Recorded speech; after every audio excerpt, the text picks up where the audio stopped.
இறுதியில் தமிழக முதலமைச்சர் மு.க. ஸ்டாலின் ஜெர்மன் மற்றும் இங்கிலாந்து ஆகிய நாடுகளுக்கு பயணம் மேற்கொள்கிறார்.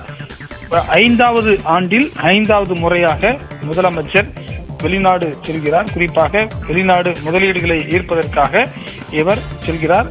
இவருடன் தொழில்துறை அமைச்சர் டிஆர்பி ராஜா மற்றும் கைடன்ஸ் தமிழக அரசுடைய கைடன்ஸ் நிறுவனத்துடைய இயக்குனர் தாரேஸ் அகமது ஐஏஎஸ் உள்ளிட்ட உயர் அதிகாரிகளும் செல்கிறார்கள். ஏற்கனவே தமிழகத்துல பொருளாதார வளர்ச்சியை $1 டிரில்லியன் என்ற அளவுக்கு உயர்த்த வேண்டும் என்ற இலக்குடன் பல்வேறு விதமான முயற்சிகளில் தமிழக அரசு ஈடுபட்டு வருகிறது. அந்த அடிப்படையில் கடந்த 2021ஆம் ஆண்டு முதலமைச்சராக ஸ்டாலின் பொறுப்பேற்ற பிறகு 2022ஆம் ஆண்டு மார்ச் மாதம் ஐக்கிய அரபு எமிரேட்ஸ் நாட்டுக்கு சென்றார். அதாவது துபாய் உள்ளிட்ட இடங்களுக்கு போயிட்டு ஒரு 6000 கோடிக்கு தொழில் முதலீடுகளை ஈர்த்து வந்ததாக சொன்னார். அதற்கு பிறகு 2023ஆம் ஆண்டு சிங்கப்பூர், ஜப்பான் நாடுகளுக்கு சென்றார். அதற்கு பிறகு பாத்தீங்கன்னா 2024ல தொடக்கத்துல ஸ்பெயின் நாட்டுக்கு சென்று கிட்டத்தட்ட ஒரு 3440 கோடிக்கு தொழில் ஒப்பந்தங்களை மேற்கொண்டார். அதே போன்று கடந்த ஆண்டு ஆகஸ்ட் மற்றும் செப்டம்பர் மாதங்கள்ல இதே ஆகஸ்ட் செப்டம்பர் மாதங்கள்ல அமெரிக்காவுக்கு சென்று 7616 கோடி ரூபாய்க்கான தொழில் மேம்பாட்டு ஒப்பந்தங்கள் செய்து வந்தார். இந்த நிலையில தற்போது முதலமைச்சர் இங்கிலாந்து மற்றும் ஜெர்மனி உள்ளிட்ட நாடுகளுக்கு செல்ல இருக்கிறார். இது ஒரு முக்கியமான விஷயமாக பார்க்கப்படுகிறது. ஏற்கனவே அங்கு ஏற்பாடு பணிகளை தொழில்துறை அமைச்சர் டிஆர்பி ராஜா உள்ளிட்டோரெல்லாம் செய்து வந்திருக்கிறார்கள். இந்த நிலையில் தான் தற்போது முதலமைச்சர் செல்கிறார். இரு நாடுகளிலும் பல்வேறு தொழில் அதிபர்களை முதலமைச்சர் சந்தித்து பேச இருக்கிறார். அது மட்டும் இல்லாமல் தமிழகத்திற்கு தமிழகத்தில் தொழில் தொடங்குமாறு அழைப்பு விடுக்க இருக்கிறார். இந்த சுற்றுப்பயணத்தின் போது லண்டனில் உள்ள கிங்ஸ் கல்லூரியில முதலமைச்சர் மற்றும் ஸ்டாலின் அவர்களுடைய மாணவர்கள் மத்தியில் உரையாற்றிருக்கிறார். இந்த நிலையில தற்போது நம்முடன் இணைப்பில் வந்திருக்கிறார் வெளிநாடு வாழ் தமிழர் சங்கத்துடைய தலைவராக இருக்கக்கூடிய லண்டன் செந்தில்குமார் இணைப்பில் இருக்கார். வணக்கம் சார். முதலமைச்சருடைய இந்த லண்டன் பயணம் குறித்து சொல்லுங்க. லண்டன்ல எங்கெங்கெல்லாம் அவர் குறிப்பாக உரையாற்ற இருக்கிறார், அது மட்டும் இல்லாமல் யாரையெல்லாம் சந்திக்க இருக்கிறார், எவ்வளவு தொழில் முதலீடுகளை ஈர்ப்பதற்கு திட்டமிட்டிருக்கிறார்? செந்தில் சார், நீங்க பேசலாம். வணக்கம் சார். மாண்புமிகு முதல்வர் அவர்கள் வரும் செப்டம்பர் மாதம் லண்டன் வருவதாக அரசு முறை பயணமாக வருவதாக தகவல் வந்திருக்கிறது. மாண்புமிகு முதல்வர் அவர்களை லண்டன் வாழ் தமிழர்கள் அனைவரும் ஆவலுடன் எதிர்பார்த்து கொண்டிருக்கிறோம். பல்வேறு நாடுகளுக்கு சென்று வந்துள்ளார். ஜப்பான், சிங்கப்பூர், ஸ்பெயின், அமெரிக்கா போன்ற நாடுகள் சென்று பல்வேறு தொழில் முனைவோர்களை ஊக்குவித்து முதலீடுகளை ஈர்த்துள்ளார். இந்த நிலையில் வரும் செப்டம்பர் மாதம் லண்டன் வருவது எங்களுக்கு லண்டன் வாழ் தமிழர்களை எங்களுக்கு UK முழுவதும் வாழும் தமிழர்களுக்கு மிக்க மகிழ்ச்சியாக உள்ளது. முதல்வர்களை சந்திப்பதிலும் முதல்வர்களுடன் உரையாடுவதிலும் ஆர்வமாக உள்ளனர். இதுவரையில் 2018 கடைசியாக முதல்வர் அவர்கள் லண்டன் வந்துள்ளார். அதற்கு பிறகு இப்பொழுதுதான் லண்டன் வர ஏற்பாடுகள் நடந்து கொண்டிருக்கிறது. இது அரசு முறை பயணமாக வருவது மிக்க மகிழ்ச்சி அளிக்கிறது. கிட்டத்தட்ட நீங்க 2018 சொன்னீங்க. அப்ப அவர் எதிர்கட்சி தலைவராக இருந்தார். அது குறிப்பாக விம்பிள்டன், டென்னிஸ் உள்ளிட்ட விஷயங்களை பார்ப்பதற்காக குடும்பத்தோடு வந்திருந்தார். ஆனால் இந்த முறை அரசு முறை பயணமாக வருகிறார். அங்கு இருக்கக்கூடிய ஏற்கனவே இந்திய தூதரகம் இருக்கிறது. என்ன மாதிரியான ஏற்பாடுகளை செய்திருக்கிறார்கள்? ஏற்கனவே தமிழகத்திற்கும் லண்டனுக்குமான இணக்கமான உறவு எப்படி இருக்கிறது? ஐரோப்பா நாட்டில என்ன மாதிரியான தொழில் முதலீடுகள் தமிழகத்திற்கு கிடைக்க இருக்கும்? ஏதாவது உதாரணங்கள் சொல்ல முடியுமா? இப்ப என்ன பாத்தீங்கன்னா தமிழகத்துல போயிங் உடைய ஒரு சென்டர் கூட இருக்கு. அது ஆப்பிள் நிறுவனம் வருகிறது. ஏற்கனவே பாத்தீங்கன்னா அமெரிக்காவை சேர்ந்த ஆப்பிள் நிறுவனம் தொழிற்சாலைகளை செய்து வருகிறார்கள். குறிப்பாக லண்டனில் இருந்து, ஜெர்மனியில் இருந்து என்ன மாதிரியான தொழில் வாய்ப்புகள் நமக்கு கிடைக்க வாய்ப்பு இருக்கிறது? அது தற்போது அரசு முறை பயணமாக முதல்வர் புரோட்டோகால் என்கிற அந்த புரோட்டோகால்ல முதல்வர் வருகிறார். அது இந்தியன் தூதரகம் அவர்களை அரவணைத்துக் கொள்ளும். அந்த முறைப்படி அரசு முறை பயணங்களை அவர்கள் ஏற்பாடு செய்து கொள்வார்கள். மற்றபடி முதலீட்டாளர்கள் சந்திப்பு மாண்புமிகு தொழில்துறை அமைச்சர் அண்ணன் டிஆர்பி ராஜா அவர்கள் மூலியமாக எல்லா ஏற்பாடுகளும் நடந்து கொண்டிருக்கிறது. குறிப்பாக சொல்ல போனால் ரோல்ஸ் ராய்ஸ் நிறுவனம் அங்குள்ள மிகப்பெரிய நிறுவனமாக விளங்குகிறது. அது தன்னுடைய ஆலையை தமிழகத்தில் ஒரு துணை ஆலையை நிறுவுவதற்கு பேச்சுவார்த்தைகள் நடந்து ஏற்கனவே பேச்சுவார்த்தைகள் அமைச்சர் அவர்கள் பேச்சுவார்த்தை நடத்தியுள்ளார். அது தொடர்பாக உள்ள முதலீட்டர் சந்திப்பு நடைபெறலாம். மேலும் அங்குள்ள software companies medical tourism companies, medical industries அவங்கெல்லாம் வந்து ஆர்வம் காட்டுகிறார்கள் இங்கே தமிழகத்தை முதலீடு செய்வதற்கு. அதைத் தொடர்ந்து ஜெர்மனி செல்லும் முதல்வர் அவர்கள் அங்குள்ள கார் தொழிற்சாலைகள், ஏனென்றால் தமிழகம் தான் இந்தியாவின் டெட்ராய்டு என அழைக்கப்படுகிறது. தற்போது கூட பல்வேறு கார் வின்பாஸ் நிறுவனம் தற்போது சமீபத்தில் தொடங்கப்பட்டது, உற்பத்தி தொடங்கியுள்ளது. இதன் மூலம் பல லட்சம் பேருக்கு வேலை வாய்ப்புகள் உருவாகியுள்ளது. இதுவரையில் 897 புரிந்துணர்வு ஒப்பந்தம் செய்து 10.28 லட்சம் கோடி முதலீடு ஈர்க்கப்பட்டுள்ளது தமிழக முதல்வர்கள் இந்த ஆட்சியில். சார், ஒரே ஒரு டவுட். இப்ப நீங்க லண்டன்ல முதலமைச்சருடைய எத்தனை நாள் அங்க இருக்காரு? குறிப்பாக பென்னி கியூக் சிலை, இங்க வந்து முல்லை பெரியாறு அணையை கட்டிய பென்னி கியூக் சிலை வந்து நீங்க எல்லாம் அங்க திறந்து வச்சிருக்கீங்க. வெளிநாடு வாழ் தமிழர் சார்பாக தமிழக அரசு உதவி செஞ்சாங்க. அந்த இடத்துக்கு முதலமைச்சர் வருவதற்கு வாய்ப்பு இருக்கிறதா? வேற எதுவும் முக்கியமான தலைவர்களை சந்திப்பதற்கு ஸ்டாலின் திட்டம் இருக்கிறாரா?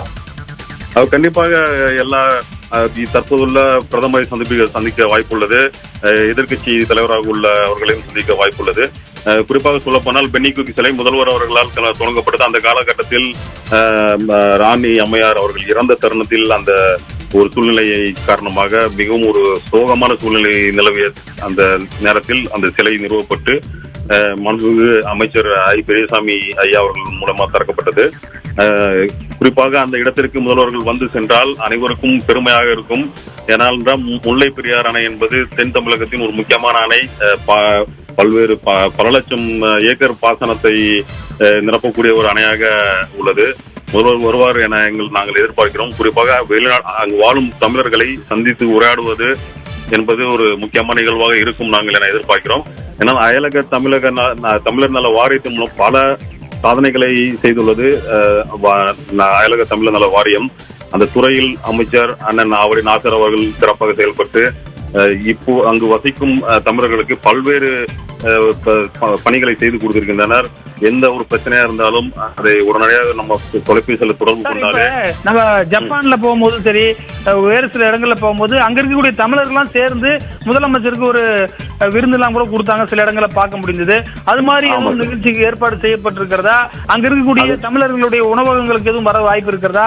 இது போன்ற ஏதாவது வேற ஏதாவது இந்த அபிஷியல் விசிட் தாண்டி இன்ட்ரெஸ்டிங்கான சில விஷயங்களுக்கான வாய்ப்புகள் ஏற்பாடு பண்ணிட்டு இருக்காங்களா சார்? குறிப்பாக சொல்ல போனால் மாண்புமிகு முதல்வருக்கு பிடித்த ஒரு நாடு, பிடித்த ஒரு சிட்டி என்றால் அது லண்டன். ஏன்னா அனைவருக்கும் தெரிஞ்ச விஷயம். அவர் கேஷுவலா அவங்க எங்க வேணாலும் அப்படி நடந்து போவாங்க. எதிர்கட்சியில் இருக்கும்போது அப்படி கேஷுவலா நடந்து போவாங்க. அங்க உள்ள ஒரு காஃபி ஷாப்ல காஃபி சாப்பிடுவாங்க. அவருக்கு ஒரு ரொம்ப பிடிச்சமான ஒரு ஊர் லண்டனு. ஸோ அங்க வந்தா கண்டிப்பா அவங்க அந்த மாதிரி ஒரு ஆக்டிவிட்டி இருக்கும் மக்களோட. குறிப்பாக சொன்னோம்னா சிங்கப்பூர் போனப்ப கூட ஒரு இட்லி கடையில் உட்கார்ந்து அமர்ந்து சாப்பிட்டா சாதாரணமாக அது மாதிரி சில நிகழ்வுகள் நடக்க வாய்ப்பு இருக்கிறது. இது எல்லாமே வந்து சேஃப் அண்ட் செக்யூரிட்டிக்காண்டி ஒரு புரோட்டோகால்ல வச்சிருக்காங்க. இது அங்க வந்தவன தான் எங்களுக்கு தெரியும். மாண்புமிகு அமைச்சர் அண்ணன் டிஆர்பி ராஜா அவர்கள் இதெல்லாம் இந்த ஏற்பாடெல்லாம் பண்ணிட்டு இருக்காங்க. பொதுமக்களோடு சகஜமாக கலந்து உரையாட ஒரு வாய்ப்பு இருக்கிறது. அனைவரோடும் சகஜமாக பழகும் ஒரு வாய்ப்பும் இருக்கிறது. நாங்களும் மாண்புமிகு முதல்வர்களை பெருமையோடு வரவேற்க காத்திருக்கிறோம். அவருடன் நாங்கள் இன்டராக்ட் பண்றதுக்கு நாங்களும் ஒரு வாய்ப்பை. லண்டன்ல முடிச்சிட்டு அடுத்தது எங்க ஐரோப்பாவில ஜெர்மனுக்கு போறாரு. ஜெர்மன் ஒரு முக்கியமான நிறுவனமா இருக்கு. அது அங்க எதுவும் டெட்ராய்ட்னு ஏற்கனவே நீங்க சொல்லிருக்கீங்க. வேல்ஸ்வாகன் சம்பந்தமா எதுவும் பேச்சுவார்த்தைக்கு எதுவும் வாய்ப்பு இருக்கா சார்? அங்க கண்டிப்பா அங்கு ஒரு 2-3 கார் நிறுவனங்களுடன் அவர்கள் புரிந்துணர்வு ஒப்பந்தம் மேற்கொள்கிறார்கள். அந்த ஏற்பாடுகள் எல்லாம் அரசு துறை அதிகாரிகளும் அண்ணன் மாண்புமிகு அமைச்சர் டிஆர்பி ராஜா அவர்களும் எல்லா ஏற்பாடுகளும் மிக ஒரு முக்கியமான முதலீடாக இது இந்த அடுத்த வருடம் தேர்தல் நடைபெறுகிறது. ஸோ இந்த வருட பயணம் என்பது ஒரு முக்கியமான பயணமாக முதல்வரின் பயணம் இருக்க போகிறது. இதன் மூலம் மேலும் பல்வேறு முதலீடுகளை ஈர்க்க உதவும் என மக்கள் அனைவரும் நம்புகின்றனர். அயலகத்தில் வாழும் தமிழர்கள் அனைவரும் எதிர்பார்க்கின்றனர். எக்ஸாக்டா என்னைக்கு காலையில அங்க வராரு சார்? இப்ப வந்து சில பேர் 29 இங்க கிளம்புறாருன்றாங்க. 1ஆம் தேதி காலையில அங்க வர வாய்ப்பு இருக்கா? எதுக்கு தேதி வித்தியாசமா என்ன சொல்ல முடியும் சார்? செப்டம்பர் 1 ஒரு வாரம் இருப்பதாக எங்களுக்கு தகவல் வந்திருக்கிறது. ஸோ ஆகஸ்ட் 31 கிளம்பி 1ஆம் தேதி அங்க வரலாம். அது போல கூட பயணங்கள் இருக்கலாம். பயண திட்டங்கள் இதுவரை எதுவும் முடிவாக எங்களுக்கு வரவில்லை. இன்னும் ஒரு சில நாட்களில் அது அபிஷியலாவே அவங்க அனௌன்ஸ் பண்ணுவாங்க. ஸோ அப்பதான் எங்களுக்கு தெரிய வரும். மற்ற ஏற்பாடுகள் நடந்து கொண்டிருக்கிறது, அது எங்களுக்கு செய்திகள் வந்திருக்கிறது. ஸோ அந்த ஏற்பாடுகள் முடிந்த பிறகு எங்களுக்கு அபிஷியலாக அனௌன்ஸ் பண்ணிட்டு வருவாங்க. சார், கடந்த முறை பாத்தீங்கன்னா தொழில்துறை செயலாளர், அதே போல கைடன்ஸ் பியூரோவுடைய எம்டியா இருக்கக்கூடிய விஷ்ணு IAS எல்லாம் இப்போ வந்திருந்தாங்க போன முறை. இப்போ ஆனா வந்து தொழில்துறை செயலாளர் அருண் ராய் இருக்காரு, அதே போல கைடன்ஸ் MD மட்டும் இப்போ மாத்திருக்காங்க, தாரே சமது வந்திருக்காரு. அவங்க எல்லாம் வரதுக்கான வாய்ப்புகள் இருக்கிறதா, அதுக்கான ஏற்பாடுகள்லாம் தமிழக அரசு சார்பில் செய்யப்படுதா? அடுத்த வாரத்தில் 20ஆம் தேதிக்கு பிறகு தொழில்துறை அமைச்சர் லண்டன் வருவதாக சொல்லப்படுகிறது, அது குறித்து தகவல் இருக்கா? ஆமா சார், முன்னேற்பாடுகள் நடக்கிறது. நம்ம கவர்மெண்ட் அபிஷியல் டெலிகேட்ஸ் கண்டிப்பா அவங்க பார்ட்டிசிபேட் பண்ணுவாங்க. எல்லா மீட்டிங்ல அவங்க உட்காருவாங்க, எல்லா இன்வெஸ்டர்ஸ் மீட்டிங்ல அவங்க உட்காருவாங்க. ஏன்னா அவங்க முன்னில தான் எல்லாமே புரிந்துணர்வுக்கு கையெழுத்தாகும். அந்தந்த தொழில் முதலீட்டாளர்கள் அவங்க எல்லாமே ஒரு இடத்துல ஒரு ஸ்பேஸ் ஒன்று ரெடி பண்ணி அங்கதான் பப்ளிக்கா தான் எல்லாம் நடக்கும். அந்த கவரேஜ் எல்லாமே உங்களுக்கு வரும். மாண்புமிகு அண்ணன் TRP ராஜன் அவர்கள் லண்டன் அடுத்த வாரம் வருவதாக செய்திகள் வருகிறது. ஸோ அவர்கள் அண்ணன் வந்து தான் அந்த முன்னேற்பாடுகள்லாம் பண்ணுவாங்க. இது அபிஷியலா எந்த டேட்ல இருந்து என்னென்ன ஈவென்ட் நடக்குது எல்லாமே வந்து கவர்மெண்ட் சைட்ல இருந்து அனௌன்ஸ்மெண்ட் வந்துடும் சார். பல்வேறு விஷயங்களை சொன்னீங்க. ஏன்னா நீங்க வந்து லண்டன்ல இருக்கக்கூடிய முக்கியமாக அயலக தமிழர்களுடைய அசோசியேஷன் தலைவராக இருக்கீங்க. உங்களுடைய கோரிக்கைகள் எதுவும் இருக்கா? ஏன்னா வந்து பாத்தீங்கன்னா பிரிட்டிஷுக்கும் இங்க இருக்கக்கூடிய தமிழகத்திற்குமான நிறைய கனெக்டிவிட்டி இருக்கு. இன்னைக்கு இருக்கிற ரயில் திட்டங்களா இருந்தாலும் சரி, குறிப்பாக இப்ப இருக்கக்கூடிய பெரிய பெரிய கட்டடங்கள், இப்ப செயின்ட் ஜார்ஜ் கோட்டையாக எல்லாமே வந்து ஒரு கனெக்ட் இருக்கக்கூடிய இடம். வேற ஏதாவது அங்க இருக்கக்கூடிய இங்கிலாந்து அதிபர் இல்லத்திற்கோ அல்லது மன்னர் இல்லத்திற்கு அது போன்ற ஏதாவது வாய்ப்புகள் இருக்கிறதா? அதை பத்தி எதுவும் தகவல் இருக்கிறதா? அது வந்து இப்போ எங்களோட ஒரு சிறிய கோரிக்கையாக, நீங்க சொன்ன மாதிரி பென்னிகுக் சிலை இருக்கிற அந்த ஊர் கேம்பர்லின்ற ஒரு சின்ன டவுனு, அந்த டவுன் வந்து மதுரை நகரத்தோட ட்வின் சிட்டின்ற ஒரு ஸ்கீம்ல இணைப்பதற்கு அவங்க ஆர்வமாக இருக்காங்க. அந்த ட்வின் சிட்டி இணைக்கிறதால என்ன பயன்னா, 2 நகரங்களுக்கு உள்ள கலாச்சாரங்கள் பண்பாடுகள் பரிமாறிக்கொள்ளப்படும். மாணவர்கள் அங்கிருந்து இங்க படிக்க வருவார்கள், இங்க உள்ள கலாச்சாரத்தை கற்றுக்கொள்வார்கள். இதை வந்து முதல்வர்கள் கவனத்துக்கு கொண்டு செல்ல வைக்கிறோம். இந்த ட்வின் சிட்டி கனெக்ட் பண்ணிட்டாங்கன்னா, உருவாக்கப்பட்டால் நம்ம தமிழகத்துக்கு பெருமை. தமிழ்நாட்டிலே முதன் முறையாக ஒரு ட்வின் சிட்டி. மற்ற கண்ட்ரியிலாம் பிரான்ஸ் ஜாப்னா கூட, கொழும்போட ஜாப்னா கூட கனெக்ட் பண்ணிருக்காங்க. இங்க உள்ள ஒரு ட்வின் சிட்டியோட ஒரு சிட்டியோட கிங்ஸ்டன் ஒரு சிட்டியோட கனெக்ட் பண்ணிருக்காங்க. பிரான்ஸ் கனெக்ட் பண்ணிருக்காங்க. ஒரு எல்லா கண்ட்ரியில உள்ள இதுவும் கனெக்ட். அதே மாதிரி நம்ம மதுரை இல்ல தமிழகத்தில் ஏதோ உள்ள ஒரு நகரத்தை நம்ம லண்டனில் உள்ள நகரத்தோடு ட்வின் சிட்டியாக இணைக்க நாங்கள் விருப்பப்படுகிறோம். வேற அதாவது பாத்தீங்கன்னா சுகாதாரத்திலையும், பொது சுகாதாரம் மற்றும் அது மட்டும் இல்லாம தூய்மை போன்ற முக்கியமான விஷயங்கள்ல பாத்தீங்கன்னா லண்டன் போன்ற நகரங்கள்லாம் முன்னிலையில் இருக்கிறது. அது போன்று மற்ற கார்பரேஷன்கள் இணைந்து செயல்பட ஏதாவது திட்டம், ஏன்னா இண்டஸ்ட்ரியை தாண்டி வேற ஏதாவது புரிந்துணர்வு ஒப்பந்தங்களுக்கு வாய்ப்பு இருக்கிறதா? கண்டிப்பாக இருக்கு சார். பொது சுகாதாரம், அந்த மருத்துவத்துறை, அந்த விஷயங்கள்ல கவனம் செலுத்துறாங்க. ஸோ மருத்துவத்துறை பொறுத்தவரையிலும் நம்ம தமிழ்நாடு வந்து நம்பர் 1 ஸ்டேட்டா இருக்கு. அதே மாதிரி மெடிக்கல் ட்ரீட்மெண்ட்டுக்கு யூகேல இருந்து நிறைய பேர் தமிழகத்துக்கு வராங்க. நம்ம மெடிக்கல் ஹப்பா இருக்கும் நம்ம தமிழ்நாடு. ஸோ மெடிக்கல் ட்ரீட்மெண்ட்டுக்கு வரவங்களுக்கு அந்த ஒரு மெடிக்கல் டூரிசம் என்ற ஸ்கீம்ல கவர்றதுக்கு ஒரு ஒப்பந்தம் பண்ணுவாங்கன்னு நாங்கள் எதிர்பார்க்கணும் சார்.